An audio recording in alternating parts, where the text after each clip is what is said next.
दोस्तों, मेरा नाम नेहा है। जब मैं 25 साल की थी तब मेरे लिए एक रिश्ता आया था। वह अजय नाम के एक युवक का था। मैं एक छोटे गांव से थी, लेकिन वह तालुका के कस्बे में रहता था। उसकी शिक्षा बहुत अच्छी थी और वह एक अच्छी कंपनी में नौकरी करता था। मेरे घर वालों को वह रिश्ता बहुत पसंद आया। हमारी शादी तय हुई और हमारा विवाह हो गया। मैं दिखने में बहुत सुंदर हूँ। शादी के बाद मैं अपने ससुराल चली गई। मेरे ससुराल में सिर्फ मैं और मेरा पति अजय थे। मेरे पति के माता पिता कुछ साल पहले ही गुजर चुके थे। हम दोनों एक दूसरे को बहुत समय देते थे और एक दूसरे से बहुत प्यार करते थे। शादी की पहली रात मुझे आज भी याद है। मैं दूध का गिलास लेकर अपने कमरे में गई। मैंने गिलास टेबल पर रखा और बिस्तर पर जाकर बैठ गई। कुछ देर बाद अजय अंदर आया। हमारी ज्यादा जान पहचान ना होने के कारण वह थोड़ा संकोच कर रहा था। उसने गिलास उठाया और कुछ ही सेकंड में उससे खत्म कर दिया। वह मेरे पास आकर बैठ गया। मैंने चेहरे पर पल्लू डाला हुआ था, इसलिए मेरा चेहरा नहीं दिख रहा था। मैं थोड़ा डर रही थी। उसने मेरा चेहरा ऊपर किया, लेकिन पल्लू की वजह से उसे मेरा चेहरा नहीं दिखा। उसने दोनों हाथों से मेरे सिर पर का पल्लू पीछे सरकाया। मेरा सुंदर चेहरा देखकर वह बहुत खुश हुआ। उसके चेहरे पर एक खूबसूरत मुस्कान थी। मैंने उसकी ओर एक बार देखा और फिर नीचे देखने लगी। उसने अपना चेहरा मेरे चेहरे के पास लाया और मेरे होठों पर एक हल्का सा चुंबन लिया। मेरे शरीर में एक सिहरन सी दौड़ गई। उसने मेरा हाथ अपने हाथ में लिया और कहा, नेहा, क्या तुम डर रही हो? मैं कुछ नहीं बोली। वह काफी देर तक मेरा हाथ पकड़े मुझसे बातें करता रहा। धीरे धीरे हम दोनों बात करने लगे। वह मुझसे मेरे बारे में पूछने लगा। अब मेरा डर भी कम हो गया था। बात करते करते उसने मुझे गले लगाया और मेरे होठों पर फिर से चुंबन लिया। हम दोनों एक दूसरे को प्यार करने लगे। वह रात मेरे लिए बहुत यादगार थी। हम दोनों बहुत खुश थे। फिर हम गहरी नींद में सो गए। सुबह मैं जल्दी उठी और उसे टिफिन दिया। मेरा रोज का यही रूटीन शुरू हो गया। मेरे पति को लगा कि मुझे घर के काम से बहुत परेशानी हो रही है, इसलिए उन्होंने एक नौकर रखा। वह करीब 35 साल का था। उसका नाम रमेश था। वह मेरे पति का अच्छा जानकार था। वह हमारे ही घर में रहता था। वह अविवाहित था। उसे काम का अच्छा अनुभव था। वह खाना बनाना जानता था और मुझे रसोई में मदद करता था। हमें कहीं गाड़ी से जाना होता तो वही ले जाता था। उसे गाड़ी चलानी आती थी। बाजार से अनाज, किराना वगैरह सब वही लाता था। इससे मेरा काफी बोझ कम हो गया था। मुझे खाली समय मिलने लगा। हमारा घर भी बड़ा था। हॉल में बड़ा टीवी था, सोफा सेट था। घर हर चीज से सजा हुआ था। मेरे पति को अच्छी तनख्वाह मिलती थी, इसलिए पैसे की कोई कमी नहीं थी। हर तरफ खुशी थी। कुछ महीनों बाद मैं गर्भवती हो गई। गर्भवती होने से मैं, मेरा पति और मेरा पूरा परिवार बहुत खुश था। लेकिन नियति को यह खुशी मंजूर नहीं थी। नियति के मन में कुछ और ही था। एक दिन मैं, मेरे पति और ड्राइवर घूमने गए थे। हम बहुत दूर तक घूमे और रात को लौट रहे थे। लौटते वक्त अचानक पीछे से एक ट्रक ने हमारी गाड़ी को जोरदार टक्कर मार दी। हमारी गाड़ी नीचे गिर गई और मेरे पति को बहुत चोट लगी। मेरे पैर में फ्रैक्चर हो गया। रमेश को कुछ नहीं हुआ था। उस अंधेरी रात में उसने एम्बुलेंस को फोन किया और मुझे और मेरे पति को तुरंत अस्पताल ले गया।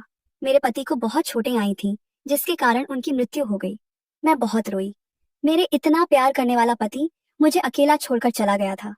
वह दुख मुझसे सहन नहीं हो रहा था। मुझे मेरे ससुराल ले जाया गया। मेरे माता पिता मुझे गांव चलने को कह रहे थे, लेकिन मैं नहीं गई। उस समय मेरा 7वां महीना चल रहा था और पैर में फ्रैक्चर होने की वजह से बहुत तकलीफ थी। मेरी माँ 8-10 दिन मेरे पास रही, लेकिन उसे भी अपने घर लौटना जरूरी था। माँ रह रही थी, लेकिन मैंने ही उसे कहा, माँ तुम जाओ, मैं देखती हूँ कि क्या करना है, और माँ चली गई। रमेश मेरी सारी देखभाल करता था। वह खाना बनाता, मुझे पानी लाकर देता, नहाने के लिए पानी देता। धीरे धीरे वह मुझे मेरे हाथ पकड़कर चलाता था। वह मेरा बहुत ख्याल रखता था। मेरा सिर्फ उसी का सहारा था। वह इतना ईमानदार था कि उसने कभी मेरे साथ बुरा बर्ताव नहीं किया। मेरे घर में पैसे की कोई कमी नहीं थी। वह गाड़ी से मुझे अस्पताल भी ले जाता था। धीरे धीरे मेरा पैर ठीक हो गया। मैं चलने लगी। लेकिन इधर मेरी डिलीवरी की तारीख नजदीक आ रही थी। पैर ठीक होने में 2 महीने लगे। 9 महीने पूरे हुए। मैंने माँ को फोन करके बुलाया। एक रात मेरे पेट में दर्द शुरू हुआ। हमारा नौकर नींद से उठकर तुरंत आया। उसने मुझे गाड़ी में बिठाया और अस्पताल ले गया। मेरे साथ मेरी माँ और ड्राइवर दोनों थे। मेरी डिलीवरी हुई और मैंने एक सुंदर बच्ची को जन्म दिया। वह दिखने में बहुत प्यारी थी। मेरी माँ मुझे फिर से मायके चलने को कह रही थी, लेकिन मेरे घर का माहौल ठीक नहीं था। मेरा भाई मम्मी पापा पर चिल्लाता था और कहता था कि आप लोग मेरे पैसों पर ऐश कर रहे हो।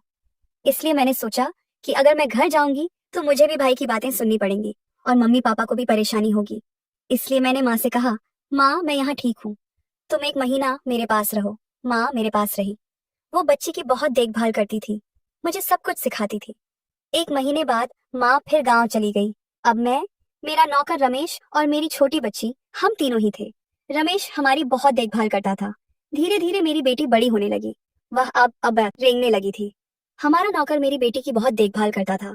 एक पिता की तरह वह उसे बहुत प्यार करता था। उसने मेरे मुश्किल समय में बहुत मदद की थी। मुझे समझ नहीं आ रहा था कि मैं उसका आभार कैसे व्यक्त करूं। एक दिन हम सब टीवी देख रहे थे। नौकर भी वहीं बैठा था। मैंने उससे कहा, रमेश तेरी उम्र 35 साल हो गई है, फिर तूने अब तक शादी क्यों नहीं की? रमेश चुप हो गया। वह कुछ नहीं बोला। मैंने फिर से पूछा, रमेश मैं क्या कह रही हूँ? तब रमेश बोला, मालकिन क्या बताऊं आपको, मेरे घर की स्थिति बहुत खराब है। मेरे माता पिता नहीं है, रिश्तेदार हैं, लेकिन कोई मेरी परवाह नहीं करता। मेरे पास जमीन नहीं है, सिर्फ एक छोटा सा घर है। उस आधार पर कौन अपनी बेटी देगा? मैंने बहुत सी लड़कियां देखी, लेकिन उन्हें अच्छी नौकरी वाला और जमीन वाला लड़का चाहिए। यह सुनकर मुझे बहुत बुरा लगा। उसकी इतनी उम्र हो गई थी, उसे कितनी तकलीफें सहनी पड़ रही थी। मेरा तो विवाह हो गया था, मुझे सारे सुख मिले थे, लेकिन उसे क्या महसूस होता होगा? इतने सालों से वह अविवाहित था। एक बार मैं नहाने बाथरूम गई थी। नहाकर मैं तौलिया लपेट कर बाहर आ रही थी। तभी हमारा नौकर रमेश, जो टेरेस पर रहता था, सीढ़ियां उतरकर नीचे आ रहा था। मैं हॉल से अपने कमरे में कपड़े बदलने जा रही थी। अचानक हमारी नजरें मिली। उसने मुझे तौलिया लपेटे हुए देखा और मेरी ओर देखता ही रहा। मैं बहुत शर्मा, सिर नीचे किया और जल्दी से अपने कमरे में चली गई। पहली बार उसने मुझे ऐसी हालत में देखा था। मैं फ्रेश हुई, कपड़े पहने। 10 बजे मैं टेबल पर खाना खाने बैठी, क्योंकि उस समय घर में सिर्फ हम दोनों थे। हम दोनों खाना खा रहे थे। वह मुझे देखता और नजर चुराता। हम आमने सामने बैठे थे। वह अपने पैर से मेरे पैर को छूता। मुझे लग रहा था कि उसमें कुछ बदलाव आया है। उससे क्या हुआ था यह मुझे नहीं पता था, लेकिन वह बार बार मुझे देखने की कोशिश करता था। ऐसे ही 2-4 दिन बीते। एक दिन मैं अपने कमरे में तैयार हो रही थी। तभी मुझे लगा कि कोई खिड़की से मुझे देख रहा है। मैंने पीछे मुड़कर देखा तो खिड़की में कोई नहीं था, लेकिन शीशे में मुझे उस व्यक्ति का थोड़ा सा चेहरा दिखा। वह मेरा नौकर रमेश था। वास्तव में मेरी गलती थी। मुझे घर में ऐसी लापरवाही नहीं करनी चाहिए थी। मुझे अपने ऊपर ध्यान देना चाहिए था।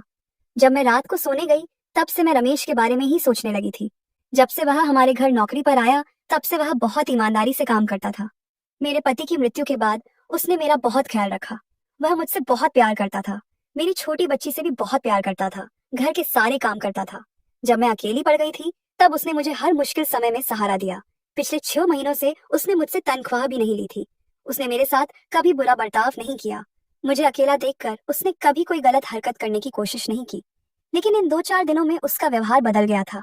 यह मुझे साफ महसूस हो रहा था। इसमें मेरी गलती थी। मुझे घर में एक युवा पुरुष के रहते हुए सावधानी और मर्यादा से व्यवहार करना चाहिए था।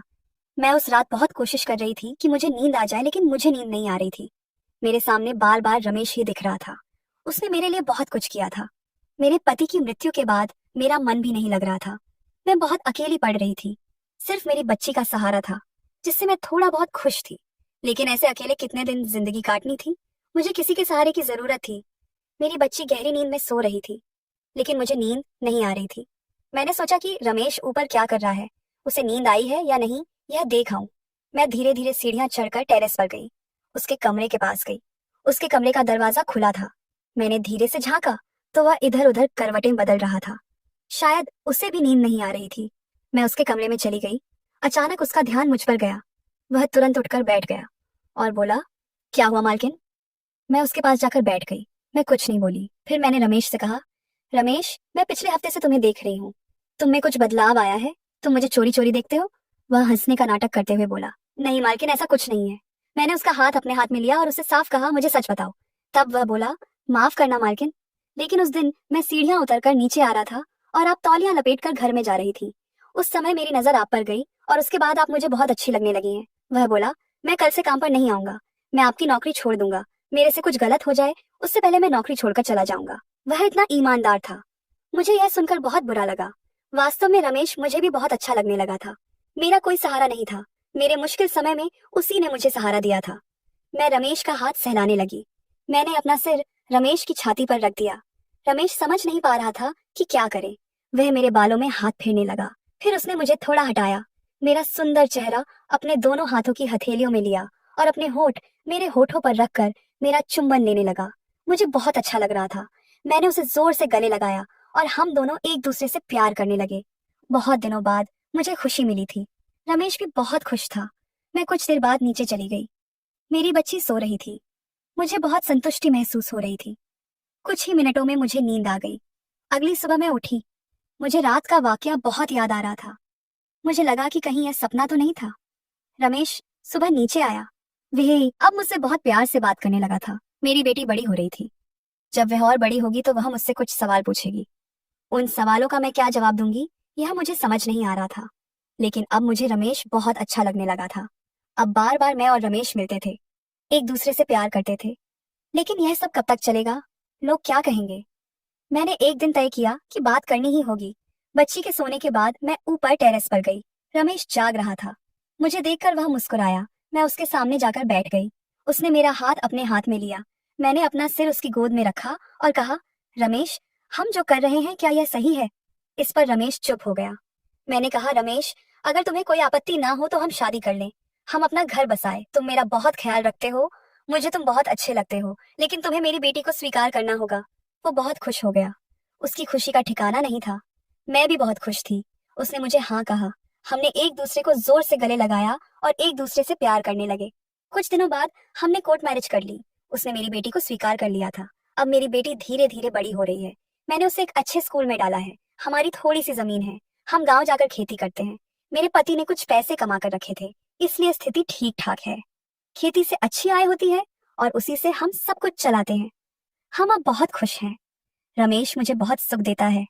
मैं भी रमेश से बहुत प्यार करती हूँ। उसने मेरे मुश्किल समय में मेरा बहुत साथ दिया। अब धीरे धीरे हमारा रिश्ता और मजबूत हो रहा है। मेरी बेटी रमेश को पापा कहकर बुलाती है। उसने उसे पूरी तरह स्वीकार कर लिया है। वह भी मेरी बेटी से मेरी तरह ही प्यार करता है। कभी कभी जिंदगी में अचानक कोई ऐसा इंसान मिलता है जो खून का रिश्ता ना होते हुए भी मन से अपना हो जाता है। प्यार, अपनापन और रिश्ता जन्म से नहीं बल्कि देखभाल और विश्वास से बनता है। समाज क्या कहेगा, इससे ज्यादा जरूरी है मन की शांति और जिंदगी को सहारा देने वाला साथी। जो मिलता है वही सच्चा हमसफर होता है। इसलिए प्यार और इंसानियत की कीमत समझो, क्योंकि यही जिंदगी बदल देता है। तो दोस्तों, आपको ये कहानी कैसी लगी कमेंट करके जरूर बताएं। और अगर आप हमारे चैनल पर नए हैं तो हमारे चैनल को लाइक, शेयर और सब्सक्राइब करना ना भूलें। धन्यवाद।